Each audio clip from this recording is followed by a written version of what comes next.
It takes time. It takes time to build a community of people. Like, you know, it's not going to happen overnight, and it won't happen overnight even if you get reposted by ColourPop and gain 600 followers in one day. That also isn't going to happen overnight. You have to build your voice. You have to build that authenticity that people crave. You know, you have to be consistent in your content. You have to try new things. Some are going to work, some are not. But like, really, at the root of it, I would say, is consistency, authenticity, and like effort. You know, it has to be genuine, that you're, you know, replying to comments, you're liking people's photos back, you're following people, like you said. Like, that's such a huge part of my Instagram, is like following people that inspire me, like following people that like like Julie Wilson, I mentioned her earlier. I've been following her on Instagram for a while, just because it's like, she has a job that I would love to have. And she's DM'd me one time. I responded to a story of hers and she responded back. But like, other than that, we don't really interact. But, you know, it's like, to be around that energy, it's going to inspire you, and you're going to pick things up that maybe you hadn't thought of yourself, that you can then twist and make your own and incorporate into your own content. Like, so much of social media is like, you know, everybody is not copying each other, but everybody's kind of inspiring each other. It wouldn't be Instagram wouldn't be the platform that it is if you didn't have a bunch of creative, like, amazing people in one spot that everybody could see, if everybody had access to it.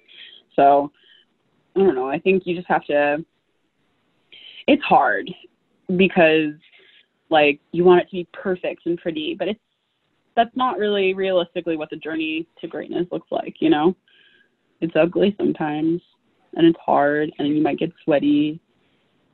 Like, sometimes you'll do a makeup look and you'll be like, oh, this is terrible.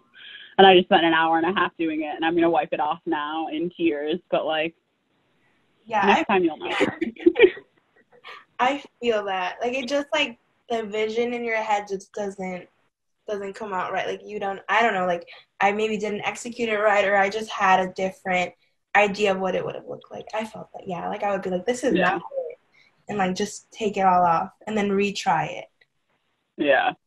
I mean, I feel very strongly that, like, quarantine and, like, COVID as a whole is not a productivity contest. It's really not. Like, this is hard, and people should be able to take breaks when they need to. But there is also, like, this plethora of time that if it didn't work the first time, schedule a time when you're going to try it again. You know, like, maybe it's a time that you would have went to the gym, but instead you're doing, like, a 20-minute workout in your basement. And so now you have 40 minutes extra to, like, try it again. Like, I just feel like there's so much space now and things are changing. It's such a great time to, like, jump on an idea you have and, like, run with it, because so much is changing right now. Like, nothing's about to be the same.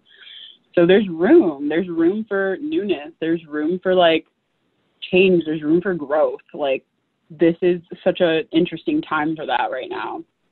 Yeah. Especially in the social space. Things are getting weird, real funky there.